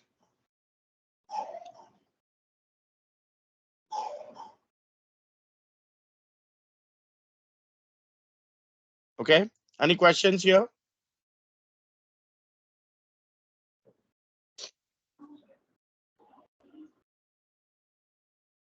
Now, how do you do the structured exception handling in C#?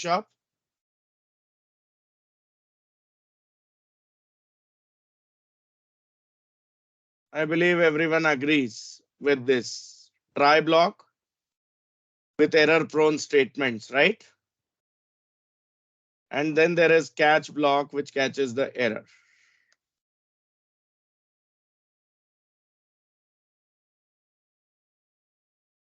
So here we have error handling code. Yes or no? Yes. Then there is a throw keyword also. Throw new.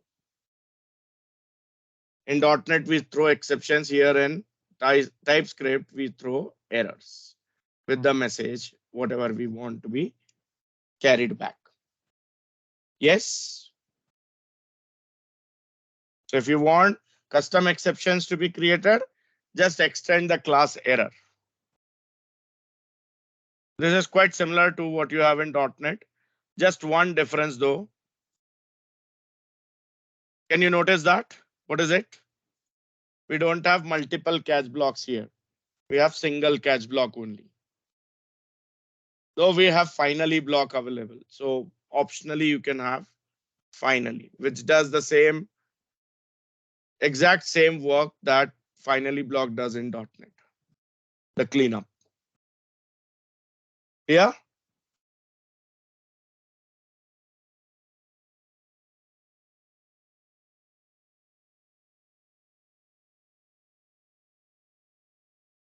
Is it clear? Yes. Now, somewhere in the code, you feel that, okay, there could be some issue here. You want to have a breakpoint created. By default, in the browser, it should break. So you can use a statement called as debugger. It's a keyword. Debugger semicolon. Automatically, your code execution will pause here the moment it encounters the keyword debugger. So this acts as a breakpoint. Clear? Yes. So quite similar to the C# language, right? If I see the features here of TypeScript. Yes or no? Yes. Any questions?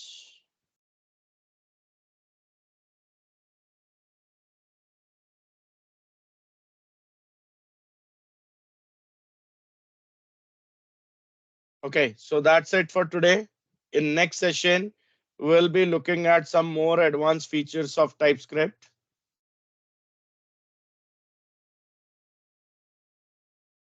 like the usage of TypeScript in real life where it can be actually be useful. So typically that's where we'll be understanding how it is integrated with Angular, React, etc. Right? How to set up the TypeScript project with a different framework or a library. So particularly our target will be to use React library. Best practices for using the TypeScript with the different frameworks and libraries, and the other things like what all things should be avoided, what all things should be done, and so on. So more on TypeScript, more about the best practices and how the integration is done, how the React project is set up, what all things we require for setting up the React application apart from the TypeScript. These are the things we'll look at into the next session. And there onwards, we'll be working entirely with React. Clear? Yes. Okay, so that is it for today. See you on Wednesday, 9:30 a.m. Thanks, Akif. Have a Bye-bye. great day. Thank you, Ankita. Thank you.